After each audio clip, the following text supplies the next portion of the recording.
Welcome to Traveler's Tales. I am your host, Greg Alonzo. Our goal with this special question and answer session is to share and try to understand everything we know about Count Dracula. Before we begin, just a quick reminder that we post new videos every Tuesday, Thursday, and Saturday with special editions on Thursdays.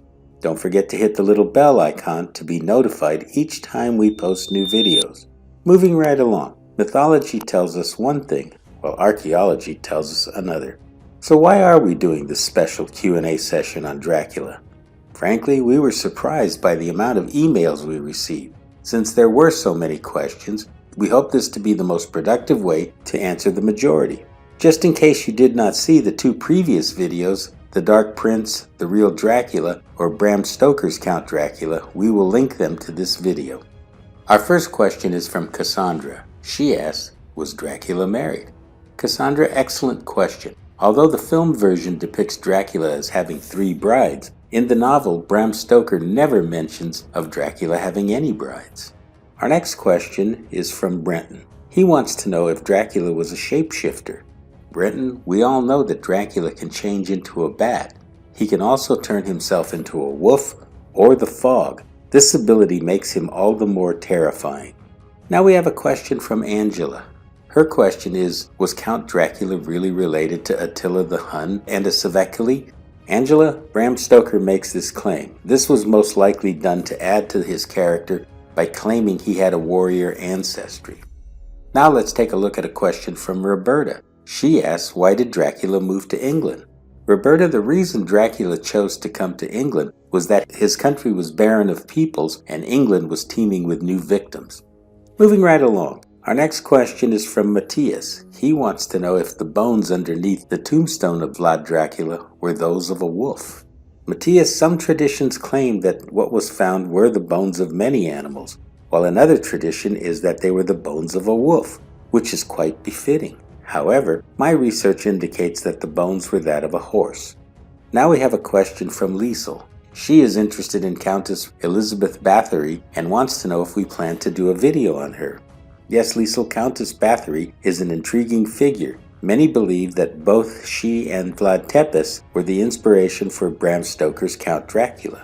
Here's a good question from Pedro. What did the people of Wallachia think of Vlad's ruthless tactics? Pedro, you bring up a very interesting question. I believe that Vlad had his supporters who rallied around him because he kept the Ottomans from conquering their land. I do believe that there was a segment of the population that were repulsed by his cruelty, yet they knew that putting the fear of God in the Turks, they would also think twice before invading. Veronica brings up an interesting point about Christianity. Do I think Vlad believed in Christianity and a Christian peace? Veronica, tough one to call. Whether or not Vlad believed in Christianity is anyone's guess. However, by identifying himself as the defender of the faith, God was on their side in this holy war. This question is from Ashton. He goes on to say that many actors have portrayed Dracula in films. Who is my favorite, and do we plan to make a video on Dracula at the movies? Ashton, for me, Bela Lugosi set the standard for defining what is a vampire. I definitely like your idea of reviewing the different actors who have portrayed the Count. With your permission, I would also like to use your title. Let's press on. Alex wants to know, how was it that Dr. Van Helsing knew so much about vampires? Alex, Dr. Abraham Van Helsing is an H-polymath doctor with a wide range of interests and accomplishments. The character is best known through many adaptations as a vampire slayer and monster hunter.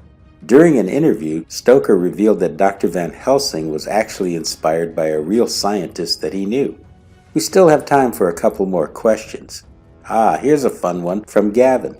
He asks about Hotel Castle Dracula and is Dracula a thriving business in Romania? Yes, Gavin, I have visited the renowned hotel. It is quite popular with tourist and corporate retreats for meetings. The hotel is also known for its theme parties, especially those where the attendees come dressed as their favorite monster. Our next question is from Annika. She wants to know if Dracula is big business in Romania. Annika, most definitely so. When visiting Dracula's castle, you will be swamped by hawkers and kiosks, all selling Dracula memorabilia. Incidentally, the castle that is promoted as Dracula's cannot be verified whether Vlad Tepes ever spent any time in the residence. We have time for one more question. This one is from Michaela. She wants some details on Dracula's real castle and why don't people visit it. Michaela, Vlad's castle is next to impregnable. It is known as the Ponari Castle or Citadel of Tepes. The ruin is perched on a high mountain known as Setatia. It can only be reached by climbing 1,480 concrete stairs. A smaller replica of Ponari Castle was built in 1906 in Bucharest's Carroll Park. Construction currently serves as the home to the National Office for the Cult of Heroes. This brings us to the end of everything that you wanted to know about Count Dracula. Thank you for joining us for this edition of Traveler's Tales. If you enjoyed this video, please consider becoming a channel sponsor. Your support will enable us to continue releasing quality videos, and buying me a coffee always makes my day. Until we meet again at the crossroads of folklore and fact, Kartistos.